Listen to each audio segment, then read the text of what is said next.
Green here for SecondsOut. Delighted to be joined by Raven Chapman here, just a couple of days away from the big fight at York Hall. How are you doing, Raven? Hi Josh, I'm very well, thank you. Thanks for having me on today.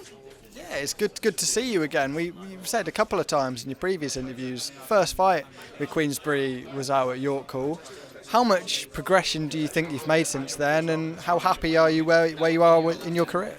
Yeah, I think I've definitely made a lot of progression since then, even though since my last one I've only had like 3-4 fights since then. I've definitely improved a lot and become a lot more sort of seasoned to the pro game now.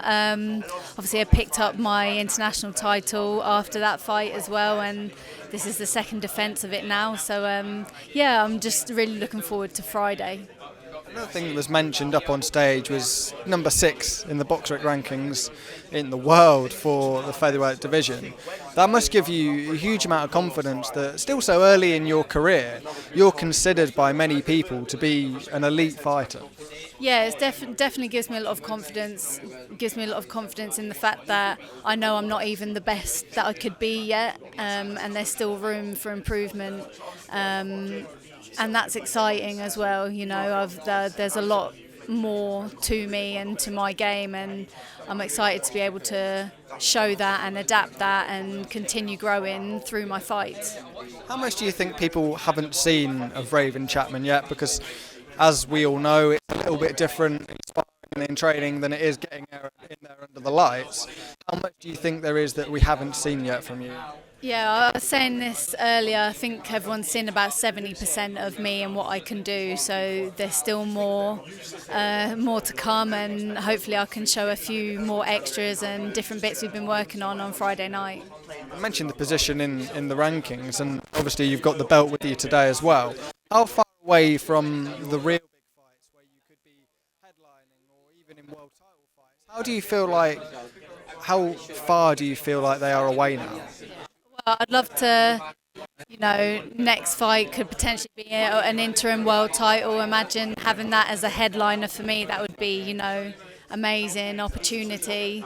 So yeah, it's not far. It's all within grabbing distance, if you like, and just got to get through Friday night, get through it in style. Really stamp my name in the featherweight division and push on from there, and that progression, that pathway is kind of there, ready for me. I just need to put on the show on Friday. We know Amanda Serrano is a name you've been long linked with since you fought on her undercard up in Manchester, I believe it was, wasn't it?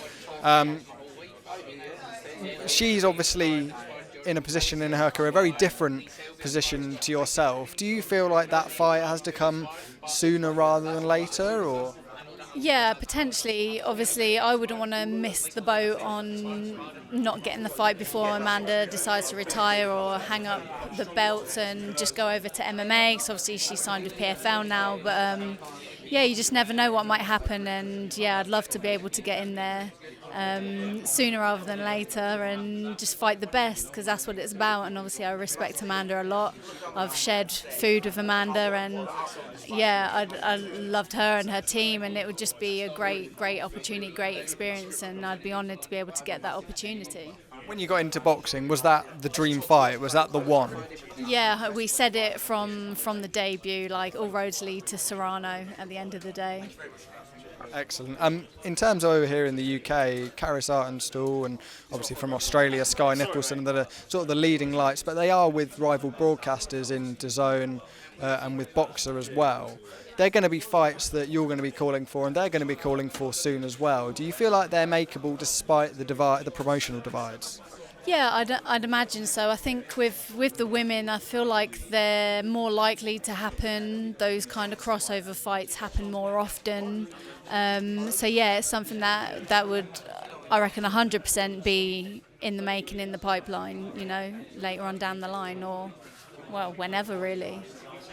Is that just depth, really, in women's boxing? Yeah, I'd probably say so. It's the depth, and obviously, I mean, with Queensbury, I'm the only featherweight. Obviously, I'm not the only female now, so you've just signed one more, which is great. And that's the way it's going, and that's what we want. We want more women to sign, but obviously if I'm going to be fighting these other opponents that are high up there, they're going to be signed to different platforms, so it's just one of the things that's going to have to happen. Final one from me, just give us a prediction for Friday night. Just keep watching, it's going to be explosive and it's going to be exciting, you don't want to miss it. Brilliant, perfect. Thanks for your time, Raven. It's no worries.